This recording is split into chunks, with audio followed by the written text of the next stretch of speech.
दोस्तों, एनवीएन की बातचीत में आपका स्वागत है।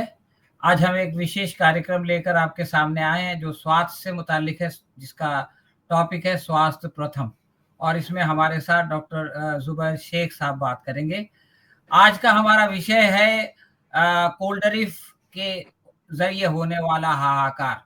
दोस्तों, लोग जो है वो दवाई खाते हैं ताकि अपने सेहत को ठीक करें, अपने स्वास्थ्य को ठीक करें, लेकिन ऐसी खबरें आ रही हैं कि मध्य प्रदेश में और राजस्थान में 23 बच्चों की मौत जो है वो एक कफ सिरप पीने से हो गई है।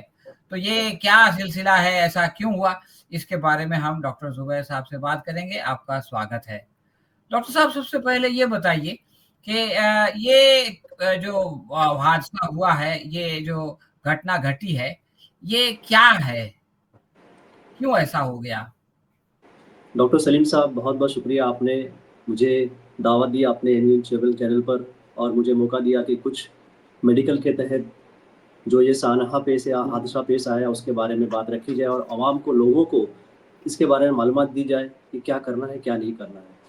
ये जो सानहा पेश आया, 2 सितंबर को पहला केस सामने आया कि सर्दी की दवा पीने के बाद बच्चों के अंदर कॉम्प्लिकेशन पैदा हुए और उनकी हॉस्पिटल में डेथ हो गई। इस तरह से ये सानहा सबसे पहले एमपी में आया, राजस्थान में आया, उसके बाद जंगल की आग की तरह दूसरी रास्तों में फैलना शुरू हो गया और कहा यह जाने लगा कि ये एक दवा पीने की वजह से हो रहा है। दवाएं जो लोगों को रिलीफ देती है, जान बचाती है, मगर दवा यहाँ पर एक खतरनाक दवा साबित हो रही है और ख़ास करके ज़्यादा से ज़्यादा लोग इलाज महाराष्ट्र के नागपुर में गवर्नमेंट कॉलेज में करवा रहे हैं। ये सानहा कुछ पहली बार नहीं हुआ है। इससे पहले 2019 के अंदर भी इस तरह के केस सामने आए थे कश्मीर के अंदर, जहाँ पे कई बच्चों की मौत हो गई थी। उसके बाद दूसरा इंसिडेंस या हादसा पेश आया उज्बेकिस्तान में, जहाँ पे 22 बच्चों की मौत हो गई थी। उसके बाद तीसरा सानहा पेश आया 2022 के अंदर गाम्बिया में, जहाँ पे 70 बच्चों की मौत आई। उसी वक्त WHO ने बहुत strict warning issue, advisory issue किया कि हिंदुस्तान से जो दवाएं सप्लाई हो रही है दूसरे मुल्कों के अंदर, उसमें ज़रूर कुछ मिलावट पाई जा रही है, खास करके कफ सिरप के अंदर, सर्दी की सिरप में, जिसकी वजह से बच्चों के अंदर, मासूम बच्चों की मौत वाक़ई हो रही है। और ये ज़्यादातर बच्चे 2 से 4 साल के बच्चे हैं जिनकी मौत वाक़ई हो रही है। और ख़ास करके ये तमाम चीज़ें उस वक्त बात सामने आई कि ये कोल्ड ड्रिंक नाम की सिरप है। दूसरी बात, जब उस वक्त इतनी सारी मौतें हुई थी दूसरे ममालिक में, हमारी फार्मा कंपनी के लोगों ने ये कहना शुरू किया कि हमको बदनाम किया जा रहा है, क्योंकि हिंदुस्तान सबसे बड़ा एक्सपोर्टर है जेनरिक मेडिसिन का। सिप्ला हो गई, डॉक्टर रेड्डीज हो गया, अरविंदो फार्मा हो गया, बड़ी बड़ी कंपनियां हैं जो एक्सपोर्ट करती है। तो उनका कहना था कि, बात दबाने का कहना था कि हमारी जो एक्सपोर्ट स्ट्रेटजी बहुत स्ट्रांग है, हमारी तमाम दवाएं अफ्रीका में, अफ्रीका हर जगह खाई जाती है, तो हमें बदनाम करने की कोशिश। और ये भी कहा कि हिंदुस्तान का डॉक्टर आज पूरी दुनिया में छाया हुआ, हर बाहर के मुल्कों हर चौथा या पांचवा डॉक्टर हिंदुस्तान का है। तो ये दवा के खाने की वजह से ये बहुत बड़ी मौत हुई है, मासूम बच्चों की मौत हुई है। दवाओं के side effect, we can say adverse reaction की वजह से हुआ है और ये मौत वाकई हुई है। तो ये उज़्बेकिस्तान और ज़ाम्बिया में भी जो दवाई से बच्चों की मौत हुई थी, वो भारत से निर्यात हुई थी या कि वहाँ की किसी और कंपनी ने बनाई थी या किसी और देश से आई थी? इंडिया से ही एक्सपोर्ट होकर गई थी यहाँ से, इंडिया की नहीं बढ़ गई। इसलिए WHO ने गाइडलाइन शुरू की, 2022 में गाइडलाइन शुरू किया कि आपके वहाँ जो दवाएं आ रही हैं आप उस पर बराबर ध्यान दीजिए कि उसके अंदर कोई मिलावट तो नहीं जिसकी वजह से डेथ हो रही है। डॉक्टर साहब, आपने बताया कि इस तरह की घटना पहले हो गई थी और बहुत सारी जो है वो इंस्ट्रक्शंस दी जा चुकी थी। इसके बावजूद हम ये देखते हैं कि, और अभी आपने बताया कि 2 सितंबर को पहली मौत हुई है जी। और उसके बाद 4 अक्टूबर तक हमारी सरकार जो है वो कुंभकर्ण की नींद सोती रही और 4 अक्टूबर को जाके रात को 10 बजे डॉक्टर अंकित सल्लम ने जो है वो एक एफआईआर दर्ज कराई प्रवीण सोनी के खिलाफ और श्रेयसन फार्मास्यूटिकल के खिलाफ। फिर 5 अक्टूबर को फिर और कार्रवाई आगे बढ़ी और फिर 6 अक्टूबर को ड्रग कंट्रोल वाले जो है वो दिनेश मौर्य को हटाया गया और फिर जो है वो और भी कुछ लोगों पर एक्शन हुआ और फिर एक एसआईटी बनाई गई। तो ये जो गैप है 2 सितंबर से लेके 4 अक्टूबर तक, और जी। इसमें ये भी कहा गया कि ऐसा कुछ नहीं हो रहा है और ये सब झूठ है वगैरह वगैरह। तो इसको आप कैसे देखते हैं? मतलब तो ये जो सब संवेदनशीलता है कि बच्चे जो है वो मर रहे हैं, सरकार सो रही है और जब सरकार से पूछा जाता है, तो सरकार कहती है कि ऐसी कोई बात नहीं है। ये क्या चक्कर है?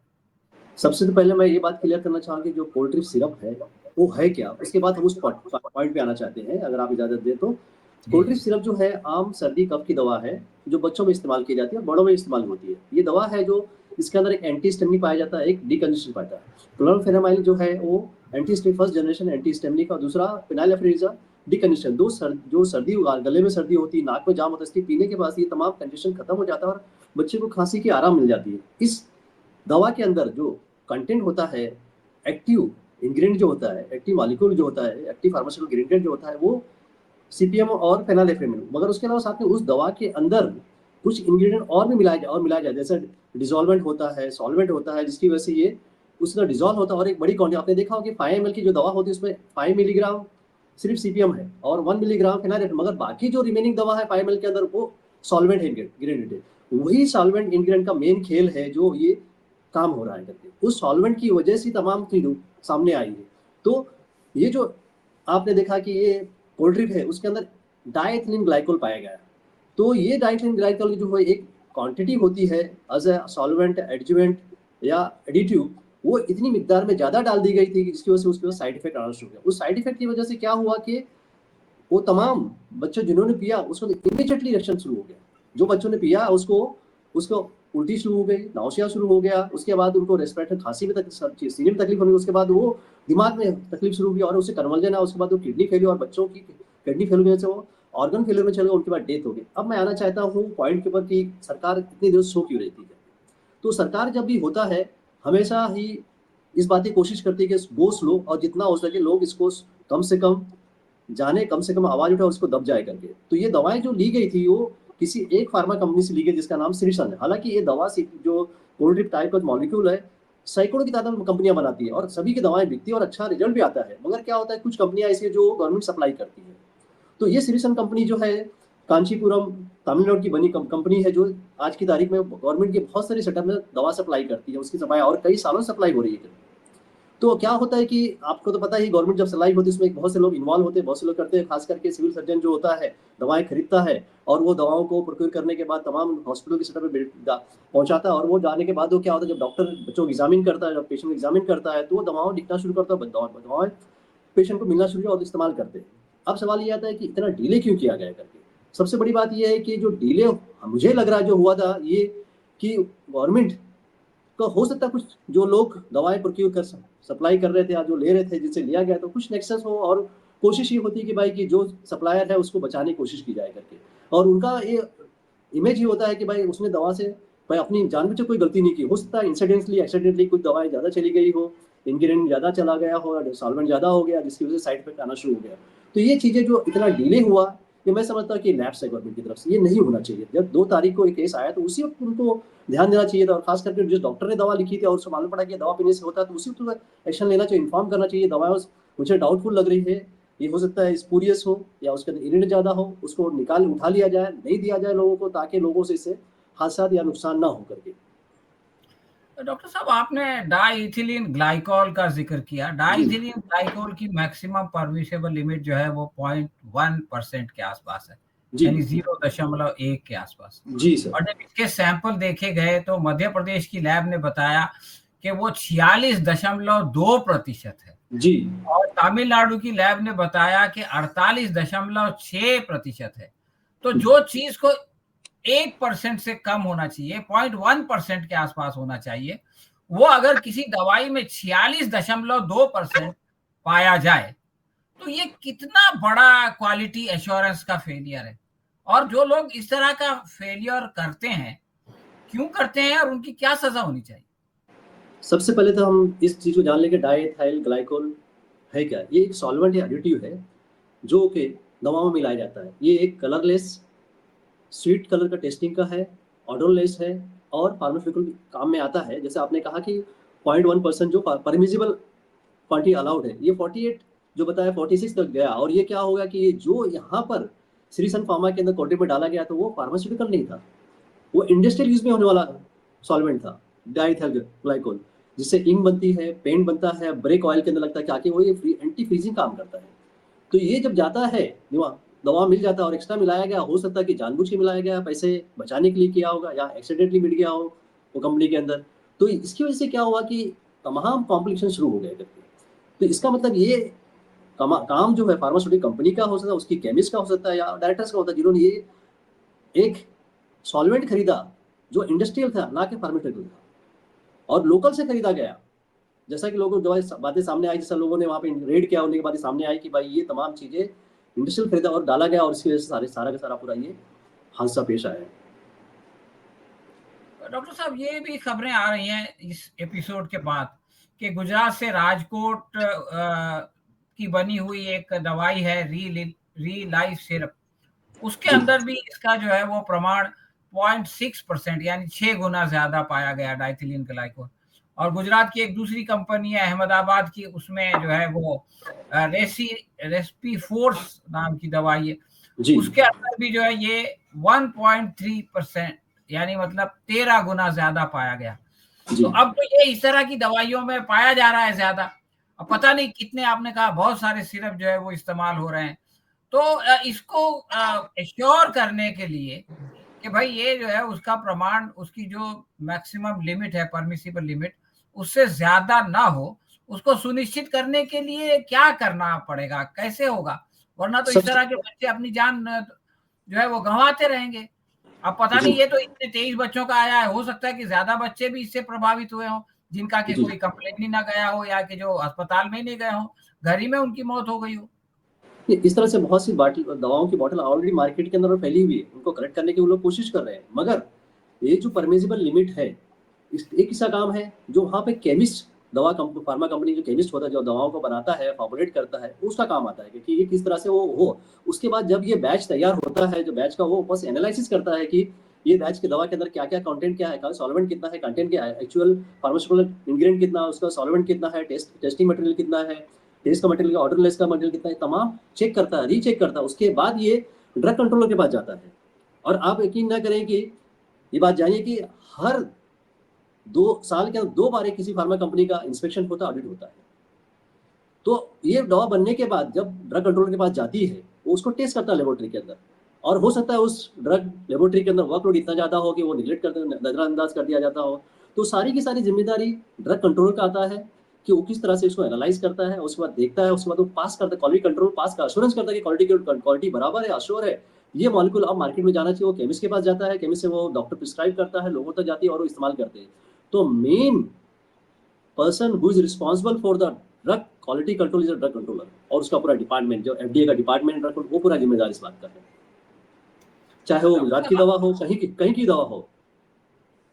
अब ये है कि गुजरात में दवा बनी और मध्य प्रदेश में बिक रही है या महाराष्ट्र में बिक रही है या मणिपुर में बिक रही है, तो गुजरात का एफडीए उसको चेक करेगा या उस राज्य का एफडीए चेक करेगा जहां पर वो बिक रही है? जहां से बनी हुई है वहां का एफडीए चेक करेगा, और अगर जिस शहर में या रियासत में जा रही है तो वहां का एफडीए भी चेक कर सकता है, उसको करना चाहिए अगर उसके वहां सप्लाई हुई करें तो है। मतलब नॉर्मली ऐसा देखा नहीं या होता नहीं है करके, क्योंकि एक बड़ा प्रोसेस शुरू हो जाता है, बहुत सारा काम बढ़ जाता है, और आज के आप जानते हैं कि आज की तारीख में लोग काम कम आराम ज्यादा चाहते हैं।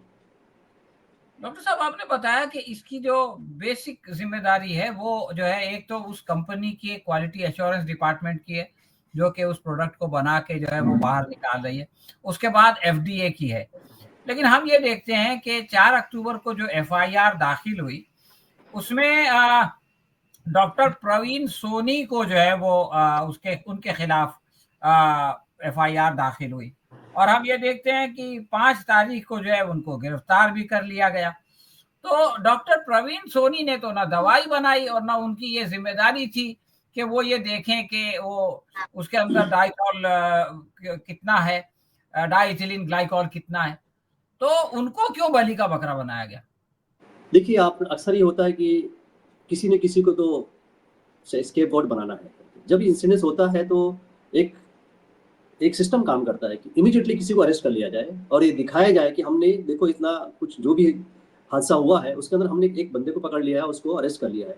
सबसे बड़ा दर्दनाक बात है, उस डॉक्टर को रात में 2 बजे अरेस्ट किया गया और उस पर एफआईआर कर दिया गया। अगर आप उसको अरेस्ट कर रहे हैं, सस्पेंड कर देते अगर आपको लगता है, सबसे बड़ी बात है गवर्नमेंट जो डॉक्टर है वो पीएससी का डॉक्टर है, उस पर ये इल्जाम लगाया कि सारी दवाएं उसने लिखी, हालांकि डॉक्टर दवाएं खरीदता नहीं है, दवाएं बनाता नहीं, दवाएं को टेस्ट नहीं करता है, ये ड्रग कंट्रोल पे हो सकता है। और उसके अलावा सिविल सर्जन होता है उस डिस्ट्रिक्ट का, वो दवाएं खरीदता है और वो सारी चीज दवाएं डिस्ट्रीब्यूट कर जाती है। दूसरी बात ये आती है कि अगर वो डॉक्टर, ये भी कहा जाता है डॉक्टर प्राइवेट प्रैक्टिस कर रहा है, अगर वो डॉक्टर को आपने अलाउ किया है प्राइवेट प्रैक्टिस का, वो कर रहा है, अगर आप उसको नॉन प्रैक्टिसिंग अलाउंस देते तो प्रैक्टिस नहीं करते, उस पर आप ये केस जो बनाया गया उस पर केस गलत बनाया। अगर आपको लगता है कि नॉन प्रैक्टिसिंग अलाउंस लेने के बाद ही प्रैक्टिस कर रहा है तो उस पर अलग कमेंट, उस पर आप कमेटी बैठाई, इंक्वायरी कीजिए, सस्पेंड कीजिए उसको अगर प्रैक्टिस कर रहा है, जो भी चार्ज लगा रहा था। मगर उसको, उस बंदे को भारत न्याय संहिता 105 और 270 के तहत गिरफ्तार किया तो आज तक बेल नहीं मिली और उसको अरेस्ट कर लिया। तो आई वॉश करने के लिए आपने देखा होगा कि यूपी में बड़ा केस हुआ था इंसेफेलाइटिस का और ऑक्सीजन शॉर्टेज आई थी, तो किसे गिरफ्तार किया गया था? डॉक्टर कपिल खान गिरफ्तार। कई सालों तक बेचारे को जेल में रखा गया, सारा का सारा हंगामा गवर्नमेंट की निगलिजेंस थी, गवर्नमेंट अवेलेबिलिटी नहीं करा सकती, उस बंदे ने ऑक्सीजन लाने की कोशिश की, लोगों को सप्लाई की और जान बचाने की कोशिश किया। तो ये उस तरह से होता है कि किसी न किसी को अरेस्ट कर लिया जाए। और सबसे बड़ी बात क्या, डॉक्टर जो होता है एक सॉफ्ट व्हाइट कलर आदमी होता है, वो बेचारा अपनी इज्जत के लिए खामोश चुपचाप बैठा रहता है, तो उसे अरेस्ट करके जेल में डाल दिया। तो इस तरह से गवर्नमेंट की तरीके होती है कि भाई कि ये किस तरह से इसको आईवॉश करके और मामले को दबाया जाए करके। डॉक्टर साहब, अखबारों में ये बात छपी है कि डॉक्टर प्रवीण सोनी का एक मेडिकल स्टोर है जो उनकी बीवी चलाती है, तो इसलिए जो है वो उनको पुलिस ने पकड़ा और उनको कोर्ट में हाजिर किया और गिरफ्तार किया। तो ये दवाई तो सैकड़ों हजारों स्टोर्स में बिकती है, तो क्या उन सारे स्टोर के जो मालिक हैं उन सबको गिरफ्तार करके उनके ऊपर जो है वो मुकदमा चलाया जाएगा, उनको जेल भेजा जाएगा? देखिए, डॉक्टर परवीन सोनी एक अलग एंटिटी है और उसकी वाइफ अलग है। वो शी इज इंडिपेंडेंट, अपना दवा, अपना खुद का मेडिकल केमिस्ट खोल सकती है, वहाँ पे किसी फार्मासिस्ट को रख कर दवा केमिस्ट चला सकती है और दवाएं खरीद कर भिजवा सकती है। मगर चूंकि एक लिंक बनाया कि भाई कि उसकी वाइफ बेच रही थी, उसने दवा फार्मा कंपनी से खरीदी होगी, उसका बिल होगा, सब कुछ होगा और सारी की सारी ड्रग कंट्रोल, ड्रग एफडीए के ड्रग के सेल एंड परचेज के डिपार्टमेंट के थ्रू हुआ होगा। तो ये जो चीज की गई है उसके केमिस्ट को बनाया गया, वो भी बेचारा स्केपगोट है, वो भी कुछ नहीं बोल सकता है। तो उसको इसलिए कहा कि भाई कि मामला किस तरह से एक आईवॉश होता रहे। और हमने देखी, हमने किसी को अरेस्ट कर लिया है, उसकी इंक्वायरी चल रही है, कोर्ट में प्रोड्यूस किया है, हम उस पर इंक्वायरी करने के बाद उसको जो कानून से सजा दी गई और तब तक क्या हुआ था, क्या मामला, मगर मामला ठंडा नहीं हो रहा है, क्या हुआ एवरी डे कल 24 इंतकाल हो सकता है, आज शाम तक हमारी बात खत्म होने तक और बच्चों की इंतकाल होती है। बच्चे, कई बच्चे अभी भी हॉस्पिटल में हैं और आईसीयू में पड़े हुए हैं, तो हो सकता है उनका इंतकाल हो जाता है। ये डेथ का सिलसिला खत्म नहीं हो रहा है, इट इज कंटिन्यू चल रहा है। डॉक्टर साहब, ये जो मेडिकल एसोसिएशन प्रोटेस्ट कर रही है, तो वो क्या महज अपनी बिरादरी के एक डॉक्टर को बचाने की कोशिश है या इसके पीछे कोई सैद्धांतिक बात भी है? देखिए, जहाँ तक डॉक्टर साहब, मैं खुद भी डॉक्टर की एडवोकेसी नहीं कर रहा हूँ। अगर डॉक्टर ने गलत कोई काम किया तो सजा मिलना चाहिए, मगर जब तक उसको मोर्दे इल्जाम नहीं ठहराया जाए। डॉक्टरों का क्या है कि अगर डॉक्टर से कोई गलती, उसकी कमेटी फॉर्म करो आप डॉक्टर के, भाई उसको देखो कि किस तरह उसकी गलती हुई है कि नहीं है, उसके बाद उसको अरेस्ट करो। और आप रात में 2 बजे उसको जाकर घर का नॉक करके उठा कर चले जा रहे हैं उसको और जेल में डाल रहे हो और उसको एफ कर दे रहे हो। वो बंदा, मगर जो बंदा, जिस बंदे ने दवा बनवाई है, जिसने बेची है, उसको आपने कल गिरफ्तार किया, आज इतने दिन बाद गिरफ्तार किया। तो डॉक्टरों के ऊपर जब जुल्म होगा तो उसकी बिरादरी जरूर उठेगी और हम खुद भी उसके सपोर्ट में हैं। मगर उसने गलत किया तो हम उसके सपोर्ट में हैं। मगर जहां हमको पहली नजर में दिखाई दे रहा है कि वो गलत नहीं है, तब तक हम उसके सपोर्ट में और हम चाहेंगे कि उसको जल्द से जल्द बरी किया जाए और उसको इस मामले से हटाया जाए करके। डॉक्टर साहब, सरकार कह रही है कि हम 4 लाख रुपया देंगे जिन जो लोग इससे प्रभावित हुए हैं, तो क्या 4 लाख रुपये में इलाज में तो उससे ज्यादा खर्च हो गए? वो लोग अपने गांव से निकल के नागपुर आए और उनको आईसीयू में डालना पड़ा और जमीनें बेचनी पड़ी, अपनी जो भी उनके पास घर दुकान था सबको जो है वो रहन रखना पड़ा, और उसके वो लोग अपने बच्चों को बचाने की कोशिश कर रहे हैं और सरकार जो है वो 4 लाख रुपया दे के अपनी जान छुड़ाने की कोशिश कर रहे हैं। तो इस एटीट्यूड को आप क्या कहेंगे? ये अक्सर देखने में, कई बड़ा हादसा हो गया, बाढ़ आ गई या बादल फट गया, लोगों को इंतकाल, तो पहला गवर्नमेंट ये काम करती है कि हम इनको कंपनसेशन दे रहे हैं। कंपनसेशन देने का जो अमल है वो दिखाता है कि भाई कि थोड़ा सा आदमी का गुस्सा ठंडा करो, हम आपको कुछ दे रहे हैं, रिलीफ दे रहे हैं करके, पैसे के नाम से रिलीफ दे रहे हैं। अगर सरकार इतना ही सब चीजें पहले खर्चा, जो आज ये खर्चा कर रही है, अपना ड्रग सिस्टम, जो कंट्रोल सिस्टम, उसको अच्छा बना लेती है, कैपेबल बनाती है, और वहां पे जाकर जो उनका कहना है कि हमारे पास ड्रग इंस्पेक्टर की शॉर्टेज है, drug control system, laboratory shortage, अगर ये इसको हम पहले से और अच्छा बना लेते, तो अगर उसको कंट्रोल किया जाता, अगर उसको चेक की जाती, क्वालिटी एश्योरेंस चेक किया, तो सारी चीजें, तो आज ये हादसा होता ही नहीं। तो एक चीज होती है जो इमीडिएटली आई वॉश करना है कि भाई लोगों को ठंडा करना है, इस तरह से अनाउंसमेंट होते हैं।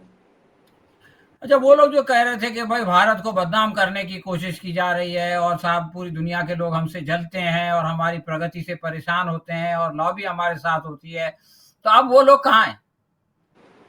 जो लोग इस तरह की आवाज करते थे, अब खामोश बैठे हुए। उनको लगा कि भाई ये तो बहुत बड़ा मिसहैप। अगर उन लोगों ने उसी वक्त जब डब्ल्यूएचओ ने अनाउंस किया था कि गाइडलाइन एडवाइजरी इशू की थी कि भाई इस तरह से दवाएं आ रही हैं आपके मुल्क से, आप इस पर कंट्रोल कीजिए, अगर उस वक्त कर लेते तो आज इंसिडेंस नहीं होता। और अगर आज भी नहीं करे तो इस तरह के हादसे होते रहेंगे और हमारे मासूम बच्चे इसका बलि का बकरा बनते रहेंगे, होते रहेगा करके। तो आज कोई दिखाई नहीं दे रहा, वो सब खामोश बैठे हुए हैं।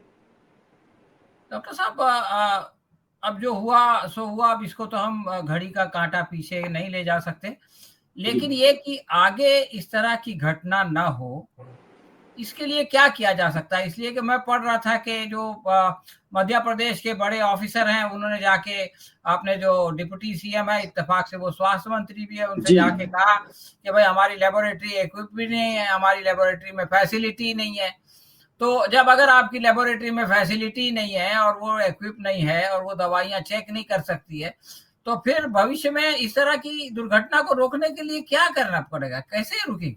जब तक आप अपना infrastructure up to date upgrade नहीं करेंगे, इस तरह इंसिडेंट होते रहेंगे। क्योंकि क्या होता है, जब आपके पास एक बहुत बड़ा बल्क आ जाता है टेस्टिंग के लिए, मालूम पड़ा कि आपको 2-2, 3-3 सैंपल चेक करना है, मालूम पड़ा आपने एक ही चेक किया ही नहीं। और इसलिए नहीं कर पाया कि आपको इतना वर्कलोड है, आपको इतने दिन में उसको आंसर देना है जो कंपनी लेकर आई है। वो लोग भी खड़े रहते कि भाई हमारी दवा इतने दिन से आपके पास पड़ी है, आप सैंपलिंग की हमने दिया कि आप क्वालिटी एसेंस चेक करिए, मगर आप नहीं कर पाए। तो ये हमारे सरकार की जिम्मेदारी है कि जो जितने भी स्टेट एफडीए के डिपार्टमेंट है, जहाँ ड्रग कंट्रोलर बैठे हैं और ड्रग की टेस्टिंग हो रही, क्वालिटी एजेंसी, उनको अच्छे अच्छा बनाया जाए और उसको अपग्रेड किया जाए और नए नए एडवांस टेक्नोलॉजी के साथ किया जाए। आज बहुत एडवांस टेक्नोलॉजी होगी, नानो टेक्नोलॉजी आगे कि किस तरह से आप लोगों को चेक, दवाओं को चेक कर सकते हैं इमीडिएटली, फास्ट, इतना फास्ट चेक।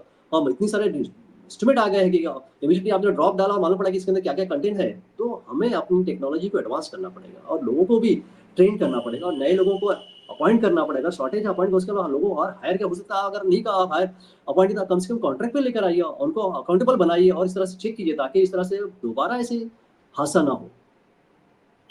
डॉक्टर साहब, आप क्या समझते हैं कि इन लोगों को, जैसे डॉक्टर सोनी को पकड़ लिया और जैसे वहाँ के जो ऑफिसर्स हैं एफडीए के, उनमें से किसी को सस्पेंड कर दिया, किसी को ट्रांसफर कर दिया, तो क्या सरकार को इसके कोई जिम्मेदारी नहीं लेनी चाहिए? जो एक्चुअली जनता की जो है वो नुमाइंदगी करते हैं, जो कि जनता के आगे जवाबदेह हैं, वो जो है वो अपनी जगह उसी तरह से बैठे रहें और बाकी सरकारी अफसरों को और डॉक्टरों को और दवा बेचने वालों को जो है वो आप सजा देते रहें। ये क्या है ये सिलसिला? अभी कल ही खबर मैंने पढ़ा कि वहाँ के एमएलए साहब ने हेल्थ मिनिस्टर को लेटर लिखा था। उन्होंने कह दिया मैंने लेटर लिख दिया, मेरा मेरा काम पूरा हो गया। जब उन्होंने लेटर लिखा तो उसको फॉलो क्यों नहीं किया कि हमने आपको लेटर लिखा है, इस तरह की दवाएं सुनने में आ रही है, देखी जा रही है, इस तरह से मौत आई है, तो आपने क्या एक्शन लिया और आपने फॉलो कहाँ किया करके? आपने सिर्फ कह दिया कि हमने लेटर लिख दिया, मेरी ड्यूटी खत्म हो गई। तो आप अपने आप को इससे बचा नहीं सकते। कल आपको अवाम में जाना पड़ेगा, फेस करना पड़ेगा, तो आप भी जवाबदेह हैं उतने। जितना ये कल्प्रिट है, फार्मा कंपनी कल्प्रिट है, ड्रग कंट्रोल कंपनी, उतना आप भी जिम्मेदार है। तो आपको भी जिम्मेदारी उठानी पड़ेगी जब आवाम के लिए, क्योंकि आप आवाम के नुमाइंदे, आवाम की वोट भी चुनकर आए और आपको आइंदा भी जाना है। तो आप इस बात से अपने आप दामन बचा नहीं सकते, उनकी इतनी रिस्पॉन्सिबिलिटी है। तो डॉक्टर साहब, आपने समय निकाला और इस बारे में जो है वो हमारे प्रेक्षकों का मार्गदर्शन दो किया, दो इसका पॉइंट मैं और बहुत ऐड दो पॉइंट और ऐड करना चाहूंगा जी, मैं जी। कि जितने भी कफ सिरप आज की तारीख में, खास करके वालिदैन को बोलना चाहूंगा कि मैं खुद आज 40 साल से प्रैक्टिस कर रहा हूँ, एलोपैथी भी करता हूँ, यूनानी भी करता हूँ, दोनों दवाएं देता हूँ। तो मैं सबसे पहले आप बच्चों की माओ को, पेरेंट को कहूँगा कि जब भी ऐसी सर्दी खांसी हो, आप खुद सेल्फ मेडिसिन बच्चों ने ना करें। कोशिश ये करो कि भाई पहले घरेलू दवाएं जो होती है, अदरक है, हनी मिला के चटा के देखिए, सर्दी खांसी कम हो सकती है। भाप दीजिए उसको और कोशिश ये कीजिए कि बच्चों की जो इम्यूनिटी उसको बढ़ाए ताकि बार बार आप ये देखें कि बच्चों को साल के अंदर 4 बार तो कम से कम वायरल इन्फेक्शन होना ही होना है, ये होता ही है करके। तो आप जितनी भी जाकर केमिस्ट से खुद दवाएं लेकर ना आए, आपके करीब में जो भी डॉक्टर जिसपे आपको ट्रस्ट हो उसके पास जाइए, उसको बच्चे को दिखाइए। क्योंकि डॉक्टर जो होता है, दवाओं की मिकदार, सही डोज वो बराबर वजन के हिसाब देता है। आपने देखा जब आप बच्चा लेके तो बच्चे को बराबर वजन करता है, उसके बाद फिर वो बच्चे को एग्जामिन करता है और देखता है और दवाएं लिखता है। तो ये पेरेंट की भी ड्यूटी है कि आप इतनी निगलिजेंस मत कीजिए, केमिस्ट से जाके दवा मत खरीदिए और जो भी दवाएं दे खिला रहे हैं, अगर 2 दिन खिलाने के बाद बच्चे को असर नहीं हो रहा है या कुछ कॉम्प्लिकेशन, इमीडिएटली डॉक्टर के पास वापस जाइए और देखिए कि किस तरह से वो दवा काम कर रही है कि नहीं, कि आप उसको साइड इफेक्ट हो रहा है। कि जितना फास्ट एक्शन होगा उतना फास्ट रिएक्शन भी होगा। दवाओं जितनी भी होती है, इफेक्ट के साथ साइड इफेक्ट होता ही होता है। अगर दवा के अंदर इफेक्ट है, साइड इफेक्ट नहीं से वो दवा ही नहीं है। जैसे आप एंटीस्टेमिन जो दवा होती है उसके अंदर थोड़ा सा नींद का असर होता है, इसका मतलब एंटीहिस्टामिन दवा सही है और काम कर रही है। तो बस इतना ही चाहूंगा कि आप लोग अपने बच्चों का खुद ध्यान रखें, डॉक्टर के पास ले जाए। उसके अलावा ये जो अमल साना पेश आ रहा, आपने जैसा कहा कि गवर्नमेंट कितनी रिस्पॉन्सिबल, तो मैं कहूँगा कि आवाम को उठना चाहिए इसके बारे में। मैं यहाँ पे 3 पी का जिक्र करूँ, एक तो पब्लिक है, उन्हें उठना चाहिए, आवाज़ उठाना चाहिए, इस तरह से नहीं होना चाहिए। उसके अलावा प्रेस है, मीडिया भी अपनी आवाज़ उठाए, मीडिया दब के आवाज़ उठाए, नहीं होना चाहिए। उसके अलावा जो भी पॉलिटिकल पार्टी पी जो आवाम के हित में काम करना चाहिए, उनको भी आगे आना चाहिए। आप पॉलिटिक्स मत कीजिए, राजनीति यहाँ मत कीजिए, मगर आवाम के हित के लिए बात कीजिए और कीजिए कि किस तरह से आगे आइंदा ऐसे इंसिडेंट्स ना हो, ऐसा लैप्स ना हो, ताकि आवाम की बच्चों की जिंदगी महफूज रहे।